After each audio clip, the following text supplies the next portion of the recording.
This is the Energizing India podcast.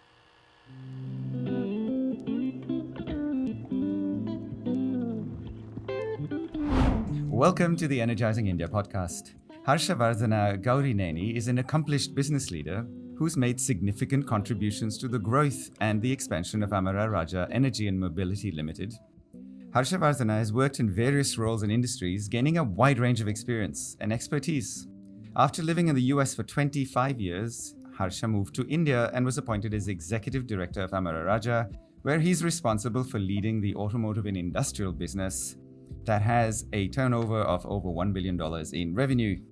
Harshavardhana, welcome to the program. Hi, Ravin. Thank you so much for having me and good to see you after so long. You know, we love talking to your company because it's run by very sophisticated, capable, and highly energetic young people, both at the ownership level as well as the senior management team. So it's a privilege to have you on the show. Your business is spread across the whole spectrum of the energy storage industry, all of the various technologies. You're one of India's big energy storage houses, and yet you operate as a nimble startup. I am interested to understand how you achieve that. I think, Ravin, for that, we have to go back to kind of the mid-'80s when we started. My grandfather, our founder chairman, he moved back to India wanting to use some of his capabilities to set up industry and employ people within his native Chittoor district, Andhra Pradesh. He was electrical engineer, and working with power plants, power systems was something he was looking at. And consequently, and coincidentally, he saw that energy storage requirements weren't being met in the country, especially with the instability of the grid at the time. Mm-hmm. So with that, we got into telecom batteries with the technology that had not been present and penetrated into India yet, which is the valve-regulated lead-acid battery, which was maintenance-free, had a slew of performance characteristics. And that being the inception, we really followed that going forward also, trying to do something better, more impactful, and really putting innovation at the front of things. So I think that's something that's continued, and I'm sure there's been periods of complacency over the last 2.5 decades, but we've really been able to pull back into the agile mindset and operate as a startup, like you said. So today you're one of the, if not the big daddy of the lead acid industry in India. How does the industry look today from your perspective? So much has changed in the last 10 years. China almost forced the lead acid battery out of its country, and a lot of those plants went to Vietnam. India's gone the other way. India welcomed the dominance of the tech and fostered the ability of a new tech such as lithium ion and its subchemistries to germinate in India. So how do you see the lead acid industry today? Lead acid industry has some major applications both on the mobility side and the stationary energy side. So we go into mobility, SLI applications, starting lighting ignition, which has been maybe the focal application for lead acid batteries for the last 50, 60 plus years, is still going strong. I think it's about 80% of the market globally, a little less in India. We have the automotive application of SLI. We have the home energy, home inverter battery market, which is nearly unique to India. There's different kind of home energy systems globally, but they're used a bit more for, peak shaving, avoiding the time of day tariff. But in India, it's actually been due to, power cuts, instability in the grid, which is improving, but still many are having these for even those short duration, power cuts. They're frequent enough for me in Hyderabad, and I'm sure in other parts of the country also. So that's a huge market. Then we have telecom, we have data center, but what's larger is actually industrial UPS within India. Those are the main applications. There's also a long tail, just like any other technology, whether it's in India, motive power would be considered long tail just because the warehousing sector is now booming, and we're moving from go downs to high rise storage, and of course forklifts and reach trucks are coming in at a much quicker manner now. If we look at the rest of the world, um, batteries for this application for forklifts um, is a much bigger representation. So I believe India will also move in that direction. So there's two questions that are going on in my head. Thanks for that answer. It was really in depth. First is, what percentage of your sales are India focused, and how much I export? There's a lot of other battery companies that are focusing on Africa, as Africa shows great potential, following India almost with 10 years, so you can see what's going to happen. And the second question I was going to ask you is how perhaps the global market is going to evolve differently from India in the lead acid application sector. So if I can talk about our international presence, last year we did about 12% of our revenue came from exports and international operations, and that's actually a key focal point for us. We're trying to build new channels, penetrate new geographies, get deeper into existing geographies. We've largely been focused around the Indian Ocean rim in the past, which is Southeast Asia, Middle East, and Africa. And in doing that, we've commanded significant market share, especially in the automotive aftermarket under our Amara brand, which is not only the market leader in the aftermarket here in India, but we've achieved the number one spot in Singapore, Malaysia, Cambodia, 4 of the GCC countries, UAE being the leader there, and significant presence across East and West Africa as well. So we're looking to, for different reasons, to spread out to different geographies. We actually have penetrated North America during this fiscal. And I think this gives us the opportunity to not only be globally relevant, compete with global benchmarks, have a longer offtake in, for example, like you mentioned, in the African countries where there is a lag in certain technologies and certain affordabilities, and gives us the other benefit of being able to compete in a higher price rewarding market like the US, where technologies that are just now taking some form in India are already relevant, and we can get our first mover advantage that way. So it sounds from your statement like, the lead acid battery is here to stay and it's going to have a long tail in our lives, at least through most of our current lifetimes. I'm going to make a statement, Harsha, and I hope you're going to challenge me and put me back in my box. And that is that it seems when you watch the lithium-ion industry, there's an incredible amount of innovations, right? You started with one chemistry. Today, they have so many kinds of sub-chemistries. You have different, cell form factors. You have different materials. So there's a tremendous amount of innovation, both among battery labs around the world and companies making batteries. Lead acid, the industry tends to be not that innovative. It seems more steady state. Let's milk the capex we've put in before we commit to a new cycle. Is that really the case, or is that just an outside industry perception? To a significant extent, I'd align with you in how things have been so far. A lot of the excitement, a lot of the investment, and of course, a lot of the attention has gone towards different lithium chemistries and solving the decarbonization of transport, electric vehicles, looking at end to end what will be the total environmental impact of a vehicle. But I think if we just step back for a moment, right, and think, what is it we're trying to solve? We're trying to lower greenhouse gas emissions, not use non-renewable resources, and ultimately hopefully become a neutral and then positive influence on the environment.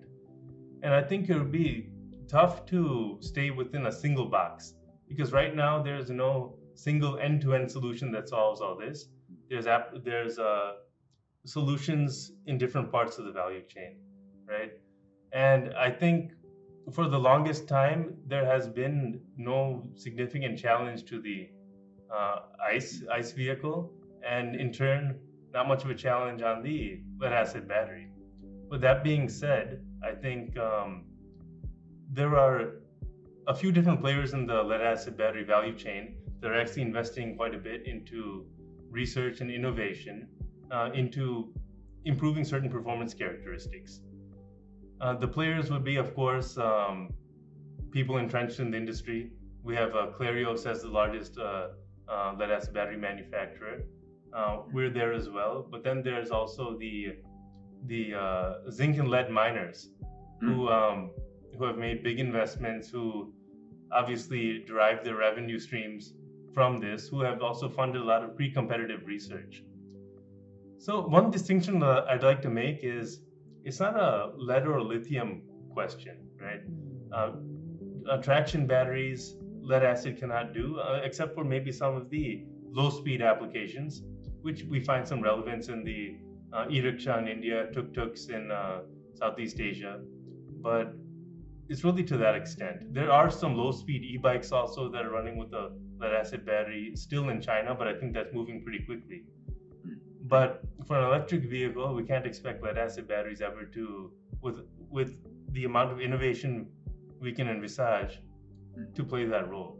But when we look at the low-voltage applications, right, which are largely 12-volt right now, which would be SLI batteries with start-stop function in ICE and hybrids, and auxiliary batteries within electric vehicles. I think there's enough scope and room for innovation in lead-acid battery to, be a relevant player there. Of course, for different reasons, maybe a form factor, maybe if you look at two-wheelers, they're bypassing the requirement for an auxiliary battery as well within India. So there's different things to consider, but I think there's enough scope and there's enough capability in improving the performance characteristics to accomplish things like a higher dynamic charge acceptance, which is very much required, longer cycling, better ability to perform in various conditions, right? I think the research is happening, innovations are happening. They were very incremental in the past. I think especially with the amount of energy that's going into upgrading manufacturing processes, whether it's in the battery industry or other manufacturing industries, it's almost like a network effect on all industries. So we're looking at higher levels of automation, higher levels of precision. In lithium-ion gigafactories, things are highly automated, very precise. And there's online quality checks. Some of these things can be borrowed to other industries as well. So I think that and the ability to also understand elemental capabilities at the atomic level. All these things are coming in a big way, and I'm fairly confident that it will provide the required enhancement to the product performance to deal with some of these applications going forward. Being in a position where we can pivot, where we're realizing the maximum value under the curve in each particular chemistry, and ultimately being chemistry agnostic and providing solutions to our customers and to the industry at large. I think that's how we have to be positioned. And whether it's a lead acid battery, whether it's a lithium ion battery, solid state sometime in the future, or any other chemistry that we'll be able to put into the market, I think we're happy to consider all of them without being anchored to one. There's many things going on in my head because of the wide variety of subjects you've touched, but I want to first start with environment and the impact of lead in the environment. I want to go down two roads with this question. One has to do with battery recycling, which I'll come to, but the other is manufacturing of lead acid batteries itself. I've been to many factories in Indonesia, Vietnam, that make lead acid batteries, and sometimes you got to watch your shoes as you come out because they got holes in them because there's acid, and they're very poorly managed plants. And yet you come to an Amara factory, and the quality of 5S or 6S almost that you implemented is like a lithium line for lead acid manufacturing. So what's going through my head here is why don't they do it and you do it? Are you at a cost disadvantage? How did you get around this and be competitive and yet deliver a product that's safe to manufacture? And the second question I have on this, and apologies, I'm giving you both at the same time, is the impact of lead and recycling and what that does to the environment. We had the bad publicity 10 years ago of the e-rickshaws in Delhi and how the recycling from the lead acid batteries was, seeping into the Yamuna River and what that does downstream. And how is Amara going to help the industry in India to move towards a safer form of recycling of lead and leading the way, towards a more beautiful world, should we say? Sure. I mean, those are both great questions, and let me start with the first one on the manufacturing side.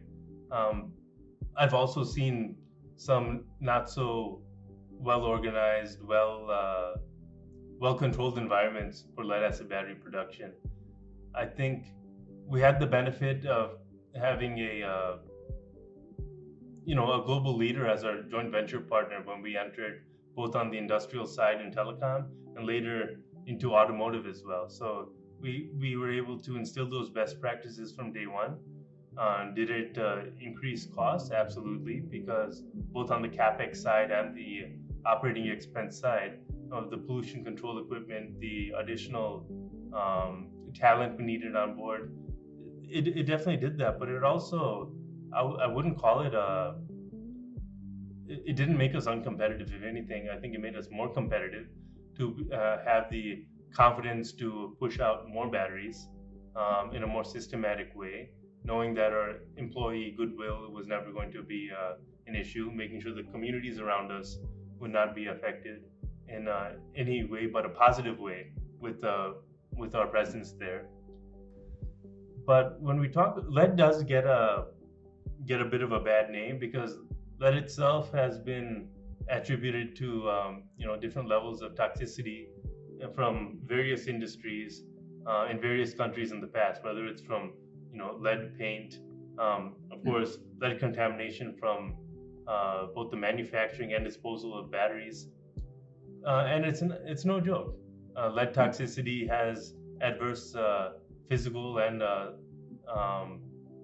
various somatic effects on the body, and I think we've been able to control it in our ecosystem by making sure that the lead stays where it should be, within the batteries and nowhere else, right? Though there wasn't a firm policy behind the collection of battery waste and the recycling of it in a similar situation and mechanism as in the West, where for every new battery, you should be returning a spent battery, and that kind of fuels the circularity. And the lead acid battery ecosystem is probably the most significant and successful example of a circular economy, where 99% of the battery is going back as raw material for new batteries. And there's an end-to-end requirement on a recycler to be able to collect batteries that are still full of acid, because if not, that acid would have been dumped somewhere. So collect them full of acid, have a battery breaker in-house where the batteries are broken and then separated into the various components, capturing acid, separating the lead plates, the plastic, and making sure that everything gets back into the value chain. And that too, having the correct pollution control equipment, making sure you're not, emitting and getting lead oxide or other forms of lead into the environment around you. It's not a simple process, but it's a very doable process. And we're setting up the largest recycling unit in India, about 150,000 tons per annum once it's up. And phase one will come online during the next financial year. It'll be located in Cheyyar, Tamil Nadu.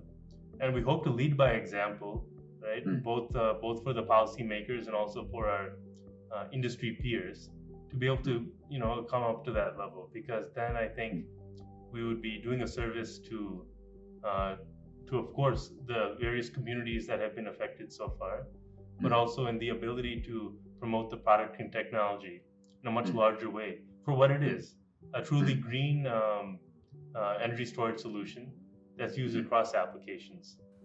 So I guess in order for that to happen, we have to create an ecosystem where you can make money from recycling, and then it'll channel the right capital, right, to get into this sector. On a scale of 1 to 10, where would you rate India's present ability to manage lead recycling safely? And what would you say are one or two things that needs to happen, either from the policy perspective or from the industry perspective, to take that number higher towards 10? I would put us at a 6. Recycling is huge in India.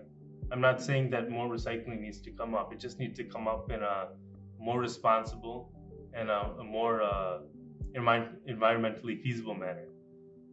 So we have some large organized players doing for themselves, like 𝐥𝐞𝐚𝐝. We will be doing for ourselves, and we have recycling partners also in players like 𝐚𝐚𝐢𝐝, Gravitas. There's a few, and then there's a huge long tail of smaller recyclers who definitely do not have the wherewithal to capture their emissions, to process things efficiently, make sure that all the components are broken down, refined, processed, and collected in an efficient manner. So I think it's that long tail that needs to evolve, and where the policy makers need to come in is to do what they do for any industry that's not abiding by certain protocols and norms. Shut them down, or give them the opportunity to come back in a way proven to be environmentally responsible. I think that's the only way to go about it. Only issue is that each state pollution control board ends up having its own jurisdiction, and the Central Pollution Control Board is now stepping up to at least has delivered a larger policy framework on BWMR, the Battery Waste Management Rules, which on text is wonderful. On text it's wonderful, but it doesn't keep every stakeholder in the value chain responsible. It has placed the manufacturers as either the manufacturer or the brand holder, depending on the business model, solely responsible for the collection of the batteries, which we're stepping up to doing. But I think the customer and the retailers also need to be brought into this to actually make that an end-to-end closed circuit. So you remain very bullish on the sector, and that's very good to see. That last point you made, probably everywhere in the world. We're rooting for Indian icons to be global icons. And whether you look at how the Taiwanese did it, then the Koreans, the Japanese, and then now also the Chinese, it's India's turn. And we're rooting for big Indian companies, be it Tata and Amara, to be recognized as global icons. What are you guys thinking? Do you have this aspiration to be a globally recognized energy storage brand? And what are the things you're going to do to position yourselves that way over the next 3 to 5 years? Absolutely. I think we are striving to become globally relevant and reach a new height in that way. And it's not simply for visibility and bragging rights. I think there's a much more strategic reason we'd like to do that, because we want to be able to have the capabilities to compete at the global stage, and of course grab a larger market share across diverse markets. And to do this, we're leveraging our existing capabilities to enter new markets. Like I said, we recently have penetrated North America, and as we build new customer relationships, or in regions where we're operating our own channels with our own brand, like Southeast Asia, Middle East, and Africa, we will be, getting deeper, making sure the bond with the channel and the end customer stays strong. And tomorrow, as our upcoming capabilities are getting more matured, we'll be able to then cross-deploy them horizontally across all of these new touch points that we're having. So what are your thoughts on protectionism and non-tariff barriers in Europe, such as the carbon tax, the CBAM, Carbon Border Adjustment Mechanism, that they're planning to implement? Is that going to impact your own European plans, and how, beyond policy, the Indian government is trying to address it, but I doubt we'll have much luck in giving us a fairer treatment? The carbon tax will apply. How are you viewing this and planning to address it? I can speak for our organization. I welcome it, because we are very confident in our ability to continue scaling up the sustainability of our business. We're already at a 30% share of renewable energy in terms of overall consumption, and we've been able to actually bring down our absolute energy consumption down over the last year, while increasing our volumes manufactured by more than 12%. So I think I welcome it because it gives us a challenge. It also pre-qualifies us ahead of maybe some other global manufacturers to enter that market and stay relevant. And honestly, I think it'll put some pressure back on the European manufacturers as well. Now, if it's fundamentally executed the way that is being expressed with the same and right intent, I think this is my answer. If it's being used to really create roadblocks and create entry barriers even to those that are, achieving the minimum circularity, the minimum renewable energy mix, right? If it's being used as a deterrent without the intent of goodwill intended, then that's a different thing, and I think that can definitely be challenged. Excellent answer, Harshavardhana, and your confidence on this is actually quite inspiring.